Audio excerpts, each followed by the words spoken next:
Awesome. Welcome to the event. Super excited to be here. My name is Shifumi. I'm one of the co-founders of Collab, and I'll explain what Collab is in a second. So some of the house rules by joining this event, you sort of grant consent to it being recorded. We do record everything so that we can put it online if anyone wants to rewatch the talk.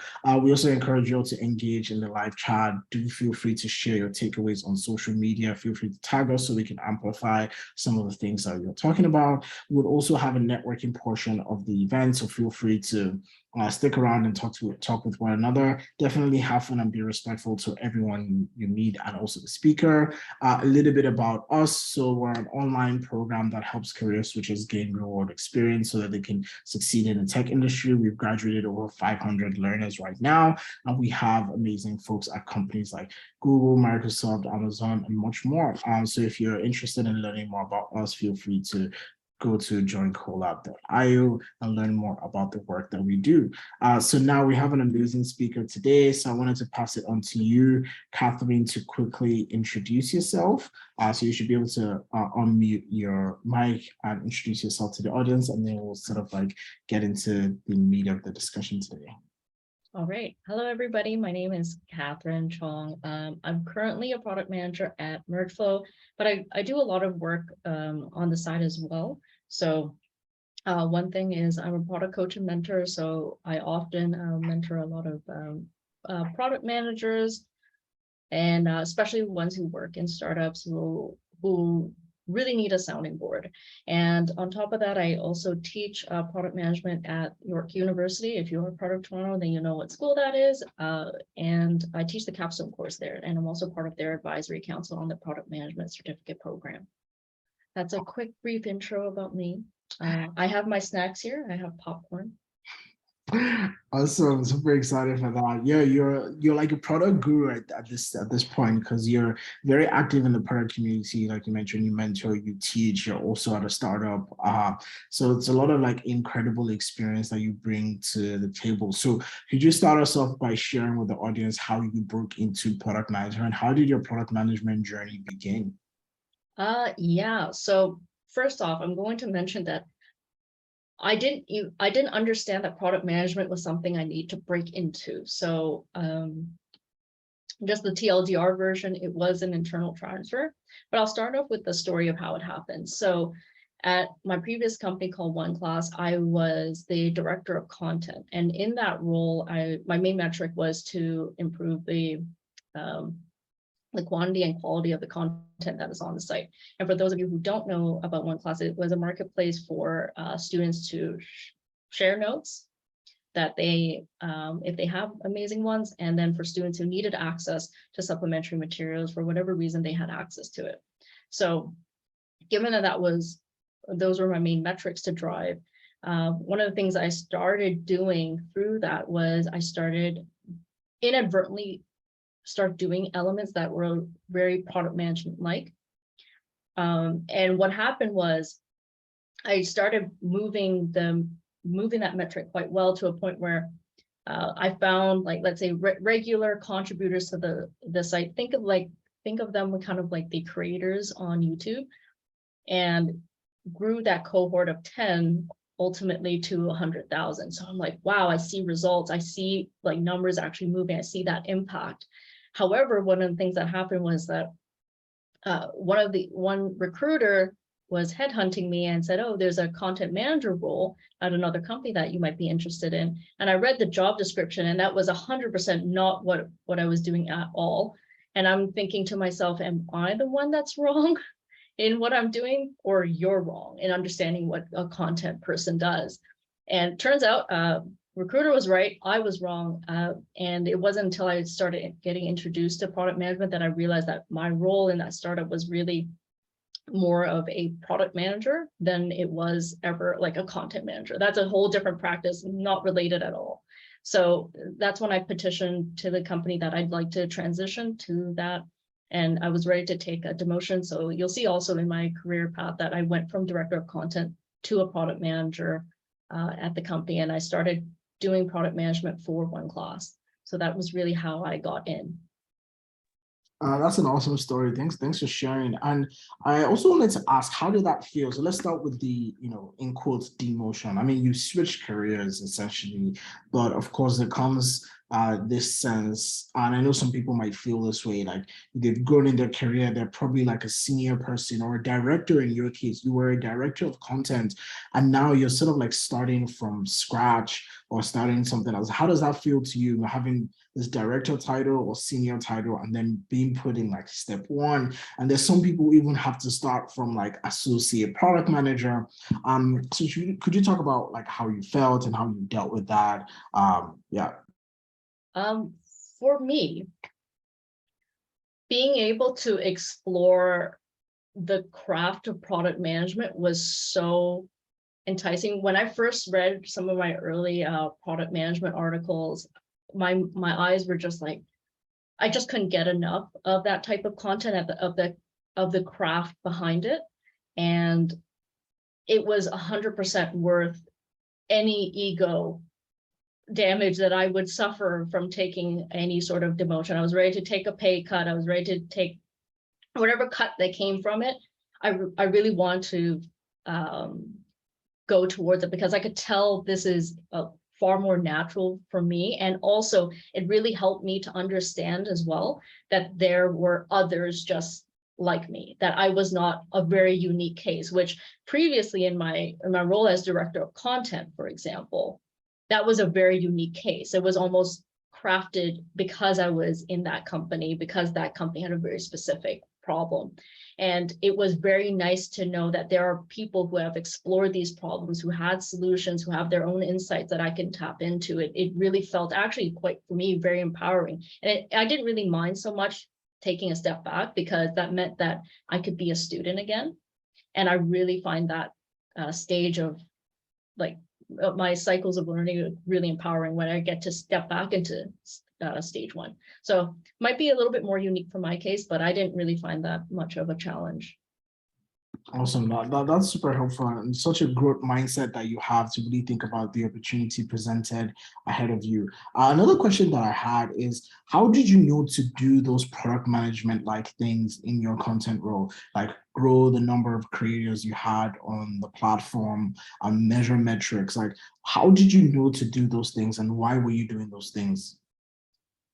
Okay, so I'll kind of go over the story a little bit in more detail. So like basically what happened was, understanding that that was a metric, and that's, as a director, usually it's very clear kind of like where we want to go as a company. You'll get that translated into some form of like OKR, KPIs, something that you can measure. So understanding where I want to go in that sense, my first instinct was, okay, I could do one of two ways of growing that number. I could go through inorganic type of methods, like let's say grabbing content from the web, like finding ways to do one-time campaigns to grab up content. Remember, we're dealing with notes here, so could have done something like that. But for me, instinctively, I was like, I want to find something that was scalable because that to me made sense. So one of the things that I did was I want to ask the question, were there already individuals where our current product, I didn't understand these terms at the time, but the one class product had any sort of product market fit with it, right? For these people, it's already something they regularly come back to. So that was the question. So from that question, I knew I had to figure out how I'm going to answer that question. So through a lot of asking from one of the devs at the company, they actually taught me SQL. So then I was able to actually query our database and understand what is the answer to that. And from that, then I stepped into, well, now I've identified these individuals. Why did they come back, right? We're not doing anything actively for them and want to see where that would go. And after understanding that, my question was then sequentially was, can I grow it, right? Based on the reasonings that they provided, is it something that I can grow? And also in a cheap manner, because at that time I wasn't a product manager, I was equipped with like no resources at all. And is there a way to do that? And I did find a way. And through that, it started growing. And that's really where I'm like, okay, cool, I'm doing something cool. I think, right? I'm seeing some impact, but I didn't really understand where it was. And that was actually far more frustrating and worth, what I mentioned before, which is like stepping back to learn it the right way, because I didn't understand what all the sequence of activities that I was doing meant, or what that would compare to in an organization that's a little bit more established, where, you don't get random titles that are so unique to the business that can't be applied elsewhere. So that's kind of it came instinctively, where I was just very curious and I want to explore answers to it. And one of the things, to be honest with you, I think I credit my transition into product heavily onto the startup I was at, because I was allowed, I had the autonomy and allowed to explore. Right, we were allowed to own up to whatever it is we wanted to do, provided it brought in results. So that's really how I did it. Awesome. Thanks for sharing. And how did it feel the first couple months as a product manager? What were you doing to like learn and grow and understand what you needed to do in the role? Yeah, so I was primarily really overwhelmed, because so when I petitioned, what the story was, when I petitioned for it, I was a little bit surprised, because the company said, great, okay, you basically start Monday. Like, it wasn't a lot of lead time into that. And I was like, wait, there's so much to learn. And the pros and cons of doing it also in a startup, the pros is, it's a greenfield environment. You could do kind of a lot, you have a lot more scope, a lot more breadth to explore, so to speak, than, let's say, in a more structured type of role. However, the con of that is, because it's so greenfield and because you don't necessarily have a clear structure, it's very hard for you to really figure out exactly what it is I'm supposed to focus on. So getting my bearings in the first few months of the official transition was probably a very challenging period, where I was straddling, anybody who's ever done any sort of internal transfer, especially at a kind of like younger stage type of company, understands, one, there's just dealing with, okay, well, what about the vacuum that is left when you transition out? What is your transition plan? And then also, it's like, how do you now take on the learning of this new role, but also needing to execute? And this is where being in a startup and being in an environment where high execution is really valued helps a lot. So very helpful to have that skill in the back pocket. Cool. Yeah. So like, definitely having that foundation and already being in that environment certainly helps you move forward and move a lot quicker. Were there any resources that you found like super helpful, like early on, that you tried to ramp up on? Did you take any classes, any courses? Were there articles you were reading so you knew how to do this new job that you just sort of like fought very hard to get? Yeah, so I did take an online course. I took one from Udemy. And what I did while I was like learning that was, I was trying to apply every principle directly in the job as soon as I could. And thankfully, I had really good relationships with both the designer and developers at the company. So we could kind of tweak and finesse that process to make it work for us. So I was very lucky in that because I was already at the company, and because I was able to build up a lot of those relationships before transitioning, that transition made it a lot smoother. I wouldn't call it smooth, but it was definitely smoother, because there is that built-in trust, so that, I'm not fighting an uphill battle where, on top of figuring out what it is I was supposed to do, everybody doesn't trust me either. So that really helped a lot. Cool. Awesome. Thanks for sharing. So now you're back at an early stage startup as one of the first few employees and one of the first product manager. What is it like now being a product manager? You're a lot more experienced now at an early stage startup. What is that like? And could you tell us more about what the startup does, and share more information about what you do? Yeah, so MergeFlow, they build solutions for post-merger integration software. So for those who have not been exposed to mergers and acquisition like I have when I first started here, if you know what mergers and acquisitions are, It's when, it's quite simply, the walnut explanation is when a company buys another, right? And when a company buys another, they, depending on the why behind the purchase, they could proceed with a step called integration. So an example I always use to demonstrate this is, for example, when Facebook bought Instagram, the purpose was to likely expand revenue opportunities. So integrating the company was actually critical and important. And one of the problems in integrations is that this introduces a high level of complexity of work that needs to be done by usually individuals that work inside a company already, who already have day jobs. And what we're looking to do is create a tool that it makes this process a lot simpler. So, for example, if you are in that scenario, if you are an employee of Instagram and you get acquired by Facebook, you are now an employee of Facebook. Somebody in the background is doing all that heavy lifting of making sure that process actually happens. So you're now on Facebook's payroll and not on separate entity anymore. Or if they maintain it separately, whatever. But the decisions need to be made so that it's very clear to you as an employee what's currently happening. So if you can imagine all the work that is needed to integrate companies into one, that's what we look to target, which is how do we make that level of complexity of work easier for the individuals that have to execute on it.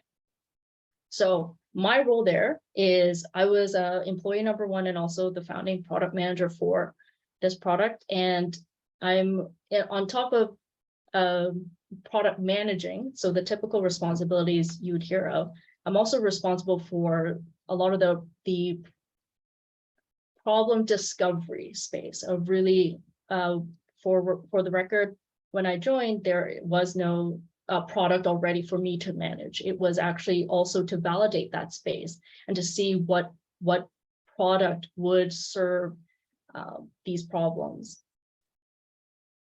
Cool, awesome, incredible. So very, very early stage. This is like pre-product, and it's really interesting because not a lot of people get this experience here, essentially going from like 0 to 1, or if I might say even -1 to 1, because you're Yes. still kind of like trying to even figure out all of the things, the market, the space. So what are your processes when it comes to even trying to, because I think a lot of your job right now focuses on being able to identify the right problem. I know you mentioned product discovery, and then there's like strategy after that. So what are your processes like? What are you spending most of your time doing as a product manager in this company? So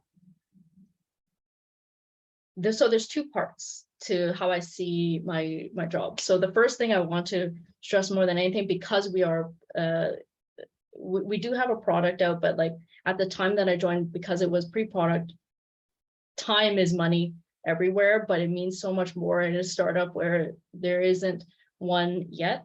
So the first thing was we needed to build some form of traction. So how I break off the two prongs of activities would be, one, building the product. And these are the categories of things that if you're exposed to product management already, these should sound very familiar to you. So for example, problem discovery, problem validation, challenging your own assumptions, and building fast feedback loops. So for example, in problem discovery, my main concern there was to really delay building for as long as I could, without taking up too much time, because a lot of that would have to, a lot of my time in the initial period had a lot to do with prioritizing getting in front of validated customers and really understanding, understand, remember this is before, it was really understanding, okay, who is the hypothesized customer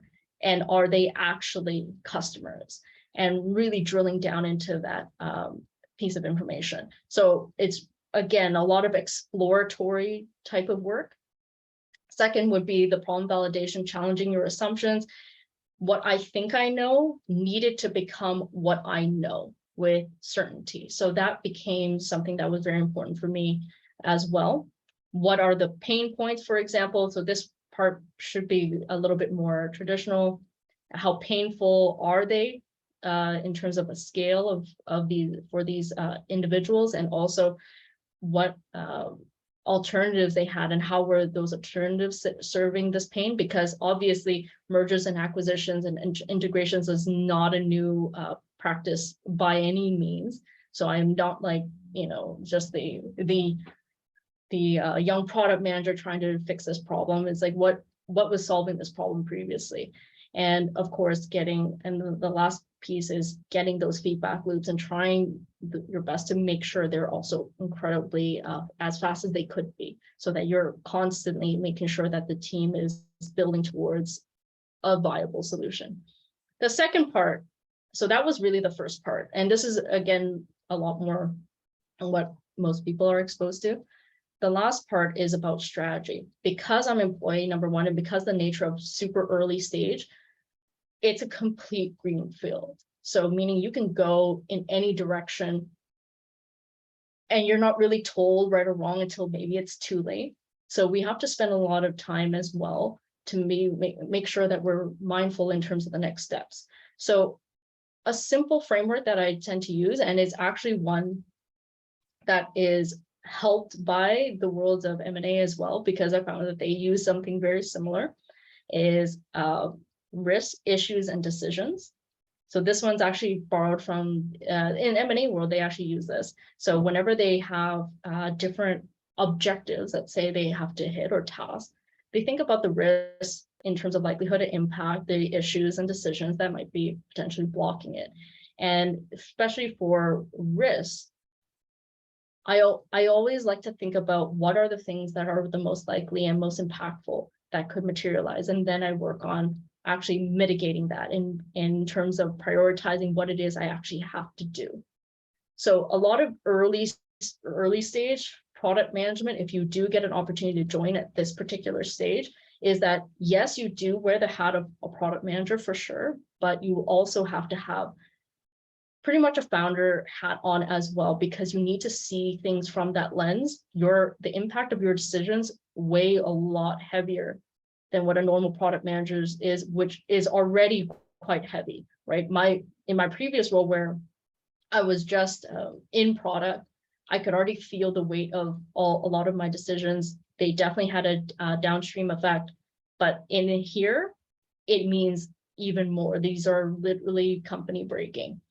And now the last thing I also think on top of risk, issues, and decisions, also opportunity. With things that come up, how can I reframe things that this could possibly be an opportunity?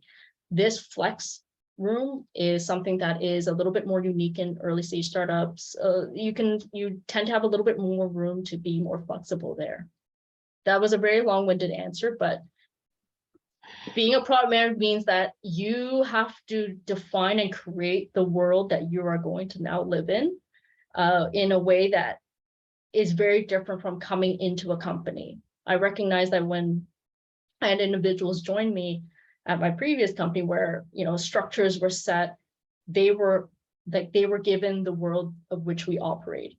Whereas here, I make it, but I also have to deal with the repercussions of how, we as an early stage team make it. So we have to be very careful about certain decisions and know which ones are reversible and which ones aren't.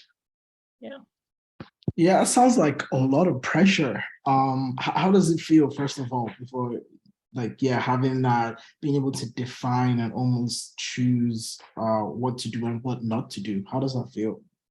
Oh, it feels so exciting, actually. It's I quite enjoy this kind of work. I didn't realize that how much I liked it. This felt very it felt very reminiscent of the early days of when I started at my previous company, because at my previous company, I was also there. I was employee number 3, so I just upped that number a little bit. But it reminded me a lot of that in terms of how I would do things differently. I think there's something about the creating something out of nothing that really excites me. And I love seeing things actually build and us hitting milestones. Yeah, that's incredible. And I think, you're doing the product management, which, there's another way that I define product management that a lot of people don't get, which is de-risking failure. And when I say that, product management is about de-risking failure. People don't get it instantly, but the way I define that is by giving an example, such as like in a traditional company, you're as a product manager, you're given resources to execute on a project, right? Those resources are typically engineers, designers, which the headcount costs a lot of money. And we spend like 8 months, 12 months building the product. If that product is like wrong, then all of that just like goes down the drain. Similarly, your part, like you're even defining what a company is supposed to do. So if you define the wrong problem and then you make a bunch of hires to execute on the product strategy that you've defined, like that is like a huge risk. So all the things that you're doing, all the things that you're assessing is to de-risk the you don't want to have any opportunity for any form of failure whatsoever, and that takes a lot of pressure and a lot of responsibility. But I'm glad you're enjoying it.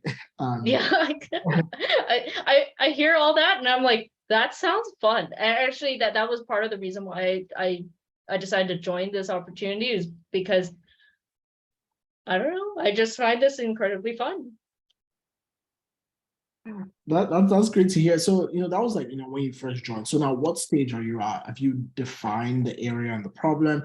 Now do you have a product, and what were the things that you were able to do to be able to get that out of the door? Yeah, so right now we're currently at the stage where we're right now building our product, and we are hoping for general access in about a month, I would say, in about a month. So we're getting ready for some of our early stage users, the early, like customer 1 to 5 to start trying it out and like giving that a run. So this is very exciting. We're going to see the rubber hit the road from here and see whether any of my thinking was right. Again, lots of pressure, but Yeah. hopefully very, very exciting when you think about like being able to come up with an idea literally on a piece of paper and building that out. So and what are the aspects of that process where I guess you're part of like everything, but walk us through even the process of once you've defined the problem and now when you're making the decision to build, what gave you the biggest sign that what you're building right now, what you're about to release was the right thing to build? How did you convince your founders, and how did you go about making sure and mitigating some of that risk? So the big thing is that because it's also super early stage, the team is relatively small, and I took them along my entire journey. So at no point could anybody say that they were not a participant in that journey towards it. And no point was like, I think I saw my engineer join this call as well, but I share all that problem, and I share all the problems, and especially the decision-making forks in the road. I walk them through how I'm actually prioritizing, because one of my also biggest beliefs is that product management is, especially at this stage, is so important for it to be a culture rather than just a role. And I walk them through what it is I'm thinking and why we're going in certain directions, especially so early in the stage, where early in this phase where we're really trying to figure out and define that space and how we're trying to try new things, but also more importantly, set up indicators to tell us whether this is a yay or nay.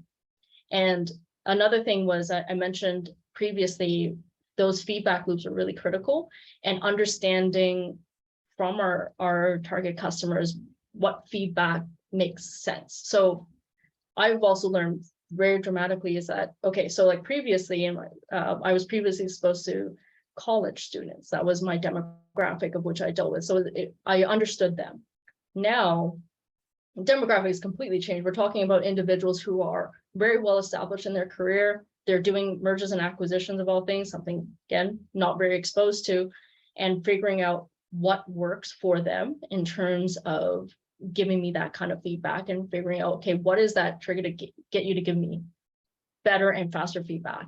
So that was really important for that too. And also, again, keeping all of that documentation very visible to the team at all times. So let's say keeping the team, including the co-founders, tied in, make sure that they understood was, I wanted to make sure that that was never going to be that burden where constantly need to like get stakeholder management in that way where it's like, okay, I got to vouch for this. It was, they could see those stakes just as I saw them, and convincing them was not really as much of a challenge, let's say, in the more traditional sense, where like in my previous role, where, you know, you'd have VPs, you'd have upper management to appeal to, you have your adjacent people that you have to appeal to. There was a lot more stakeholder management or politics that you'd have to manage at that point. This case,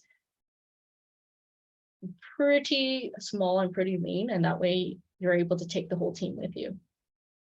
Awesome. And what tips and strategies do you use to rally people around and, you know, get them aligned? Because I know this is something that even if you're not at a startup, it's something that some product managers have challenges doing. So just like getting everyone excited, getting them on the same page, caring about the work that you're doing, and then being aligned and excited about the delivery or the execution piece. Yes. So the very first thing before anybody joins our company is I tend to like to ask them what matters to them. Like, and I try to make it as casual as possible and really understand what makes them really tick. And before doing this, one of the things that I did was I took a sabbatical. I learned how to get really good at conversations. So I was able to start to understand people and what motivates them. And because of that, I start to understand what about the work environment would make this very enticing for them. For example, one of the product designer I work with right now really appreciates space to be really, really creative. So they like that greenfield space. So this is where it's like I have to adjust how I'm working with the product design compared to how I previously would work, which required a little bit more definition. This time it's a lot more free thinking, free problem solving in terms of like, well, what is it that you want to do? So that was really helpful in terms of understanding. And again, right now, tactics that do not scale. So will this scale if we were to grow? Absolutely not. But right now, this is something that I found help build that initial culture in the company that really helps keep us all aligned. Yeah, so ultimately, I guess like the secret sauce is, you know, getting to know who the person really is and appealing to what's important to them. And then that is how you can sort of like drive like alignment, which is like super helpful. So what would you say has been the biggest challenge so far, being a product manager at such an early stage startup? You're, you know, growing slightly.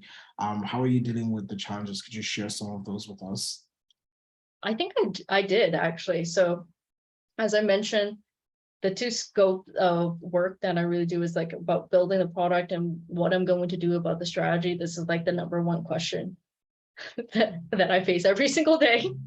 And then I'm constantly thinking about things in that particular framework, which is especially with where do we really go? Like, what are we really doing?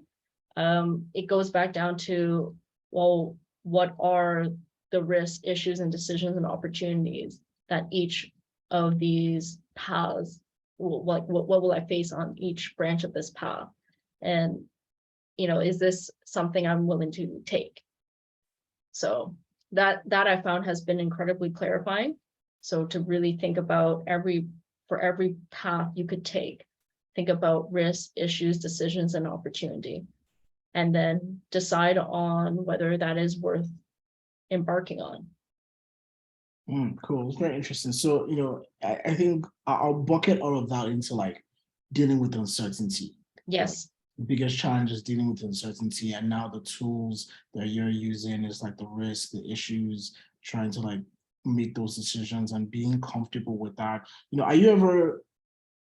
do you ever face that fear of being like comfortable being wrong? Like, for example, let's say you're wrong. I hope not. But Yeah. like, well, you know, in a world where you get things wrong, like how do you feel? How do you envision taking that? You know, given that the difficulties, uncertainty, and with uncertainty, anything can happen, right? Yeah. And then if the outcome isn't, let's not say get it wrong. Let's say if you don't get the outcome that you were hoping for, how do you adjust? How do you process things like that?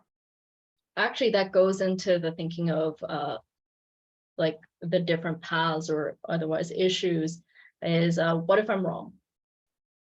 So if I'm wrong, I never go, one, I always think about that path as well. What if I'm wrong about this? What if I'm wrong about this? So I'm very aware of all the assumptions I'm making in terms of where I'm actually headed, because at the end of the day, you do need some assumptions to start moving ahead. Otherwise, you get into the state of like, we must analyze this quite intensely. So with all the paths that that can ultimately lead to, let's call it failure, I also think about, well, what was I trying to learn from that, from taking that path? And is there an opportunity for me to learn from that? And also, again, we think about, okay, how reversible is that? Could I, if I learned that I failed in that particular way, like I was wrong about a specific thing, can I backtrack that? And depending on like how reversible it is, maybe that will affect also my decision making, and maybe I'll take a safer route in this case. Well, that's super helpful, like almost framing a lot of your decisions into like learnings as well. If things don't pan out, like if you don't get the answers that you're hypothesizing or assuming, there is the learning that sort of like comes with it. And you are also embracing that as part of your process, which is like incredibly valuable. So thank you so much for sharing. So we're going to continue with the questions. If you have questions, feel free to put them in the chat. I know Lucy has posted some questions, so we'll get to that in a second. My next question for you is like, you're now mentoring aspiring product managers, you're teaching them. What would you say are the mistakes that you see, aspiring product managers or junior product managers or product managers who are early in their career, the mistakes that they make right now? What would you say are the most common ones or common misconceptions that they have about product management that you would like to address or correct? Okay, I'm going to address this I'll address this in two buckets. So for aspiring and junior PMs, because each one comes with their own set of problems. For most of this, okay, first off, nobody books a call with me unless they're having a lot of problems. They're usually quite stuck. If they are aspiring product managers, more likely than not, they're individuals who are trying to, close their first product manager job. They've been trying, they know more. These are not individuals who are just sort of interested in product management because they heard about it somewhere or they read that there's no requirement of any technical knowledge. These are not these individuals. More often than not, for aspiring PMs, the one mistake that I see being made is that they don't quite understand that closing a role in product is really a game of winning trust. And I mean that because, as I mentioned, as a product manager, there is so much burden that comes with the role in itself. There's so many impacts from poor decision making. I know it sounds really cool, but it comes with its cost as well. And a company ultimately has to pay that price of poor hires. So if you can understand that and understand that to land your first job is to win that trust of basically saying, hey, I will take care of your baby. Then that will change how you make your next plays, right? This is simply a game of trust. So most often companies use the measure of, well, have you done this before? So this is where we get that catch-22 problem that we see in junior product roles, where you have to get a junior product role, you need to have 3 to 5 years of experience, which, how does that even make sense? It's because companies are trying to mitigate their risk of having a bad hiring product. So understand that it's a game of trust. And if you understand that there's many ways to win trust, one of the methods that for me, when I transferred, was through an internal transfer. That often is a great way for a lot of individuals to transfer into product management. And why is because you can win trust in other roles that might be product like to win that bit of saying why you deserve to transfer over. So there's other ways as well. I could talk about a whole entire talk just about that itself. And so that is for aspiring. Then for junior product managers, the the one mistake I often see is usually they are either overwhelmed with the execution of the role, so there are just too many problems to solve, or they want to really move up and they don't really know how. And usually it has a lot to do with their understanding and appreciation of strategy. And one of the things that I get them, it's a very simple exercise, which is, can you tell me what makes your manager, your direct manager, look impressive, right? Start thinking things about at least one, preferably two levels above you. You're going to start understanding what it takes to actually move up in your career. And also with people who are overwhelmed with execution, oftentimes, more often than not, you have to be very comfortable with letting certain fires burn.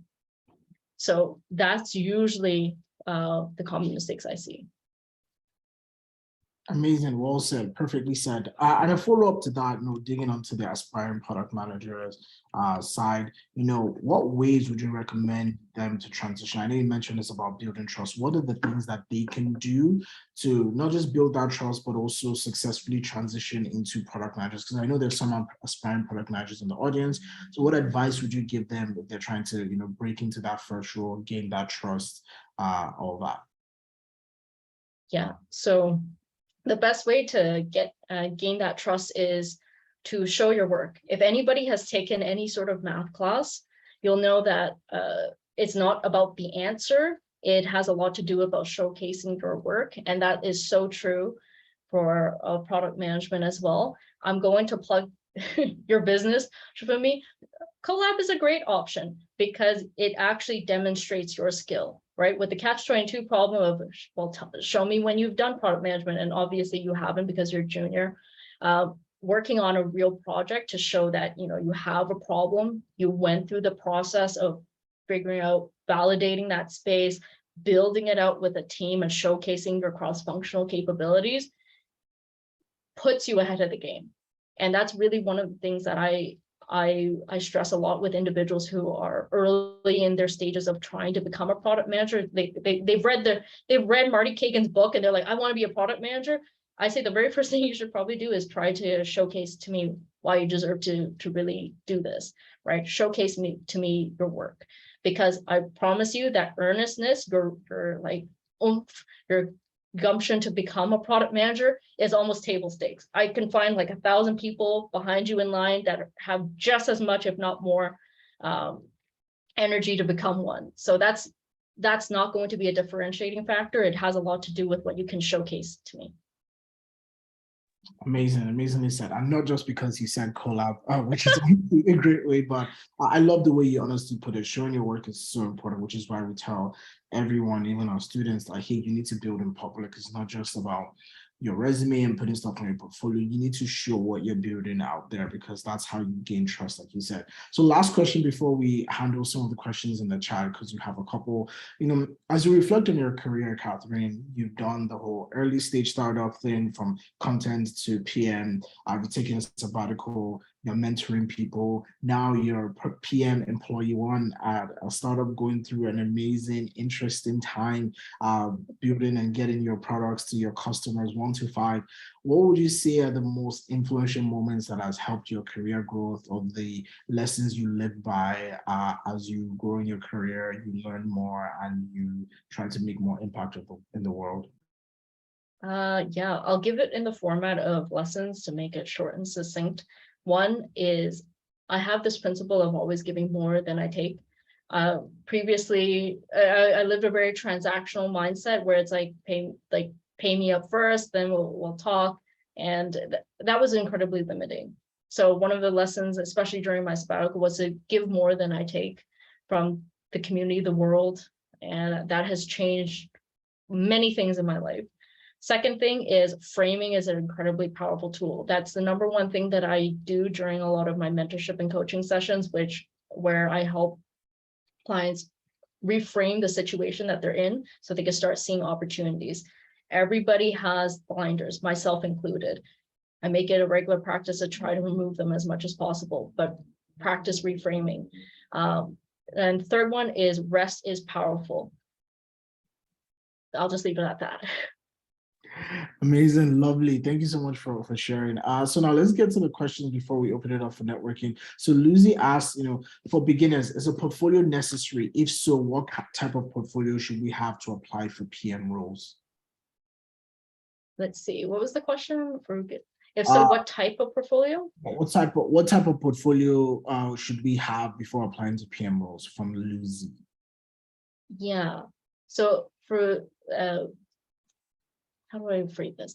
So if I were to go back into, let's say, the core of product work, again, maybe another more in-depth talk, but like I would put it into product insight, product execution, and product strategy. Those three, maybe there's a couple, there's another one in there, but like those three main areas are areas that I would look for you to demonstrate to me that you have. The first thing, and probably the most accessible one for most people to explore, is the concept of product insight, being able to do that type of research. So if you can include projects that showcase your work, let's say going through the process of building out a product, that would be amazing. But showcase to me also how you're thinking about this. That is incredibly important for me to understand. And whoever is on the hiring end of product managers, they would appreciate to see as well. Cool, awesome. And Kara is asking, say hi, Katherine. You mentioned your new role is in a different industry than you were working with before. So, merge flow is very different from one class. What processes would you recommend to get familiar with the new industry as a PM as you begin to make a viable roadmap that you can execute upon? So there's a lot of obviously learning about the industry that you're in. So what processes do you follow? I think that's like a good question because you're taking a lot of your domain knowledge that existed before that.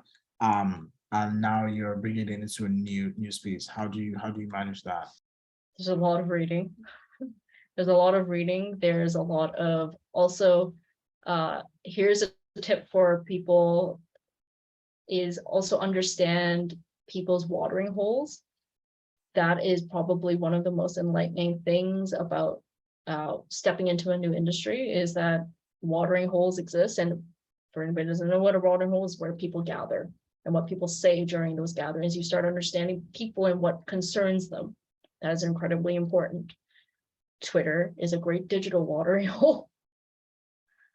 Awesome, great. So those are all the questions for now. Thank you so much for taking the time to be with us today. So next up, we're going to open up breakout rooms. So if you're interested in staying behind, networking with one another, and just sort of reflecting on the talk, feel free to stay behind. I'll open 2 breakout rooms, feel free, and then you see it on the screen. Feel free to jump in and then discuss. So Katherine, thank you once more for taking the time to be here and show us all these gems. We can't wait to put the recording out. You're also welcome to leave or stay if you'd like. Otherwise, everyone have a good rest of your day. I'm about to open the breakout rooms. I'm going to stop recording now.